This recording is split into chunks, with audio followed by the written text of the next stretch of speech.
Some sporting action now. It's the last two quarter-final matches today. Our reporter Tabiso Tole is at the Freedom Park this afternoon, and this is where many lovers of soccer are waiting for the Morocco-Portugal fixture. Now let's speak to Jobe there. As you can see him, Jobe, a lot of people have got mixed emotions about claiming Morocco. Are we claiming Morocco? Are we not?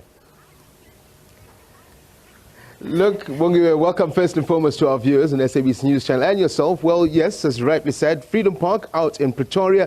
Today we are hosted by, of course, there they are, the South African Gallery of Legends in conjunction with the Moroccan Embassy. We're here and they're expecting to put on a show for us. We've got all the legends, as the name says itself. The likes of John Mosson are expected to be here. The likes of Majans Mutale are expected to be here. Neil Tovey expected to be here. We'll be part of that, niche, if I can call it, enjoying the Morocco versus Portugal match.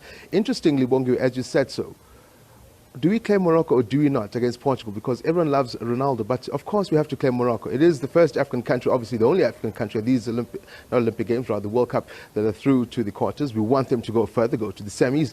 And as we've seen how this World Cup has panned out, nothing is for sure. Brazil chucked out yesterday. They were hot favorites. You've seen how the likes of Japan have had a good run at the World Cup, although they're out. But I mean, it's been an outstanding World Cup. In fact, even Argentina yesterday, a lot of people saying they were lucky to escape with victory, making it through to the semis themselves. So we're expecting a lot of fans, in particular Moroccan fans, to join us behind the camera there, of course, at the Freedom Park Heritage Site. And we're expecting Morocco to make it, a one for Africa, make it to the semi-final, become, the first African country to make it to the semi-final. A lot of history is standing in the way, and of course, and as far as Portugal's concerned, because they too want to go through to their first semi-final at a World Cup. And that man, Ronaldo, a lot of people saying this could be his last major international tournament. We know his problems at Manchester United. But hopefully, either way, I'd like Ronaldo to take it, but I'm rooting for Africa this time round. Bongiwe? And of course, Jobe, a lot of eyes will be on this one. I mean, as you say, people torn between the two, but I'm going to put you on the spot. How do you see this one panning out? I'm not a betting man, and a lot of people will tell you the only winners at this World Cup so far have been Betway and Hollywood Bets. A lot of people have their money on all the big guns. None of them have made it through. We've had this conversation in studio before. But look, I think Morocco are going to pull a quick one against, Portugal today. They've conceded only one goal in the group stages of the tournament. They've got a good solid defense. When you saw how they played in their previous match against Spain, it was not easy beating a star-studded Spanish team. A lot of people saying, yes, Morocco, only 3 of their players in that side actually were born in Morocco. Most of them are born outside Morocco. Well, they're still flying their flag for the country.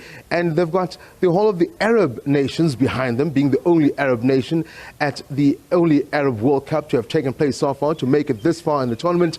And of course, Africa. Let's not forget that although Morocco is an Arab-speaking country, they are an African country first. So surely Africa needs to get behind them and support them. So I'm putting my money on Morocco, figuratively speaking anyway. And hopefully they do come through. And hopefully, in fact, I'd like to see them make the final. Wouldn't that be something to savor, isn't it? Get a Morocco versus Argentina final. I'd love that. It'll definitely be. I'm going to call you later when the results come in and see if you're just as excited. But thank you so much for your time, Tabiso. And of course, we'll be chatting to you during the course of the afternoon. That's Tabiso Tolede Jobe, as I call him, SABC Sports reporter. On the other side of this, we'll bring you the headlines and more on our latest stories.